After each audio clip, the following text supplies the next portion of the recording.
Attacks on the United States, our livelihood, and our future are already happening. Those attacks have begun. We've already heard from the FBI director to let us know that we need to be prepared, we need to stay alert, and we need to be vigilant. But did you know that fears of political violence are actually growing as the 2024 campaign heats up? Did you know that? Or did you know that we are now seeing fentanyl-laced letters being sent to election offices? Most people don't realize this, but we have already seen 6 states receive a letter just this month in November. 6 states. This is why many are saying that this is one of the toughest years we're going to face. According to many, we are now hearing that this is going to bring threats to a whole nother level.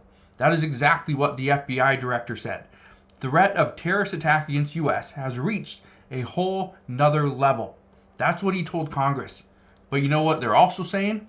Is that right now, this is one of the most dangerous times in U.S. history. Congress was warned of this just this past week.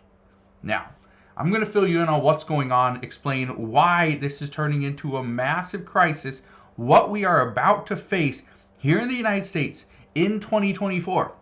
Yes, in 2024. That means we are still months away, but the threats are going to ramp up. So make sure you watch this entire video. Also, share this video with your friends, family, and coworkers over on Facebook so they too know what is going on. But let's get right down to it.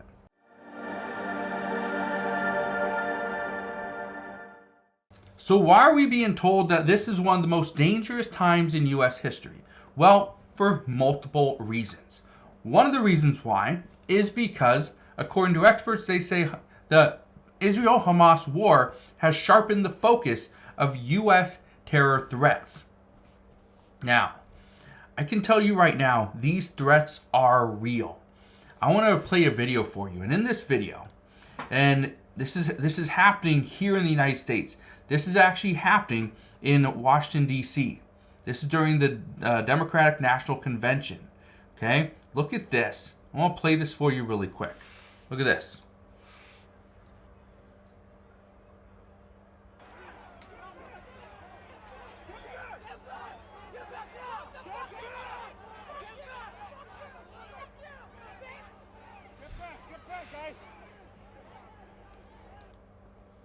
This was supposed to be a somewhat peaceful protest.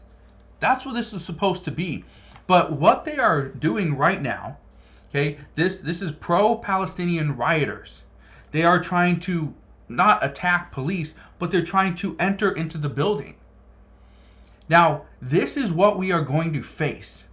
And so, good news is that we are being told that this war between Israel and Gaza is getting closer to an end. It's closer to an end than the beginning. We've already been in this for a little bit over a month. Okay? We've been in this for like 42, 43 days. And so we are being told that this is closer to the end than the beginning. The reason why that's big news is because the Biden administration, President Biden himself, have been warned by the American people, by people of other countries, by other world leaders, by Congress themselves, that we need to do more. We need to ensure that Israel agrees to a ceasefire, something longer than just a few hours. We haven't done that. As a result, now we're starting to see protests. We're starting to see people going up against the administration. That's turning into a problem. But the reason why this is turning into a problem is because some people are saying, and again, this is where this is coming from. These fears of political violence are growing as the 2024 campaign heats up, is because conspiracy theories are starting to evolve. We've seen this before. We've seen this early on with what they call Pizzagate, with the QAnon, Stop the Steal. Those are all just some of them. But now, some people are saying that the Biden administration is accepting of the fact that we are stepping back from this Israel and Gaza war. But why would we do that? Well, The reason why, according to some, and I don't know if this is true, I don't know President Biden personally, I don't talk to him on a daily basis, I've never talked to him at all actually, but the reason why people are saying this, that the United States is okay with entering into this crisis and not trying to speed along this war, is because if the United States gets dragged in and it's technically a war, President Biden has some additional authority where he could pass other legislation without Congress. Think about that for a second, where over the past couple of years, the Biden administration has had the authority to pass certain legislation, use federal money to do certain things for his agenda. Because it was he was able to do that because we were in technically a pandemic, a state of emergency, a federal state of emergency. So that's where he had those additional protections that he could do almost anything that he wanted. He doesn't have that anymore. And so now some are worried that the Biden administration is trying to push the United States into somewhat of a war, a very minor war, but still a war, so that he can get some of these additional these benefits back. But again, that's where this political violence and stuff and these conspiracy theories are starting to come back. But this is why everyone's saying that these attacks are beginning, because of that. But here's the other thing, and this is a big one. Fentanyl-laced letters being sent to election offices. I just want to read you this really quick. Okay? I want to read you some of this. And the reason why I really want to read you this is because one of them was sent here in Washington State. Okay? So, it says, suspicious letters sent to vote centers and government buildings in 6 states this month were undeniably scary, some containing traces of fentanyl or white powder, accompanied by not-so-veiled threats and dubious political symbols. Okay? Then, says down here, letters were sent this month to vote centers and government buildings in 6 states. That's Georgia, Nevada, California, Oregon, Washington, and Kansas. Some were intercepted before they arrived, but others were delivered, prompting evacuations and briefly delaying vote counts in local elections.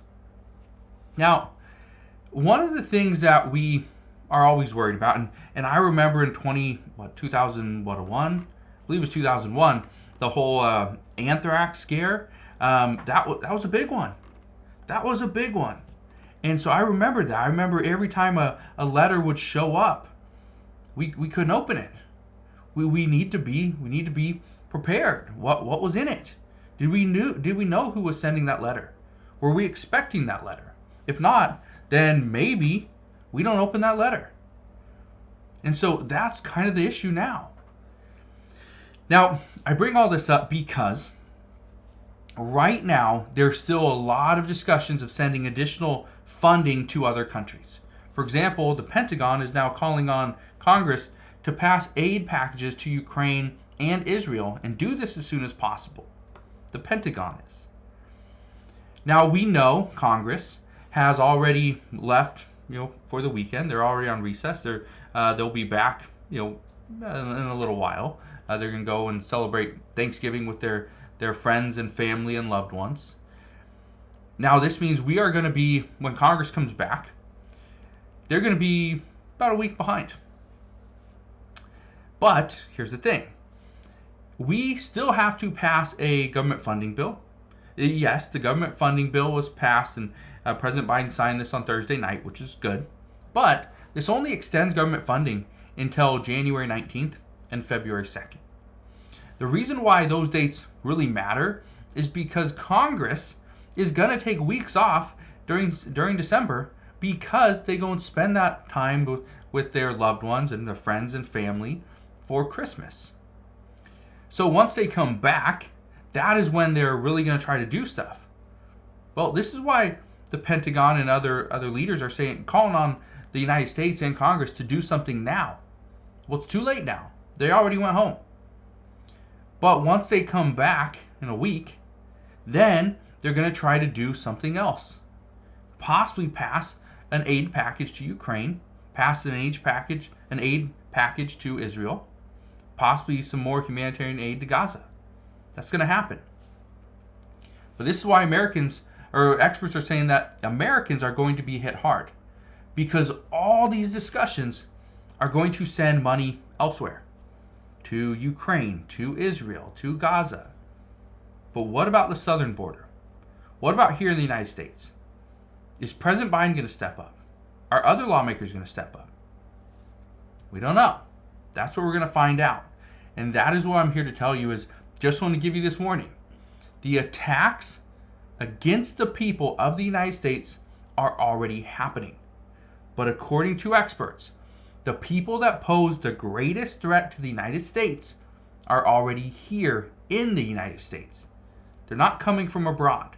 They are already here and have been, possibly for years. So, just want to leave you with that. That is what we know at this time. So again, thank you guys for watching. Consider subscribing. I will see you guys on the next one.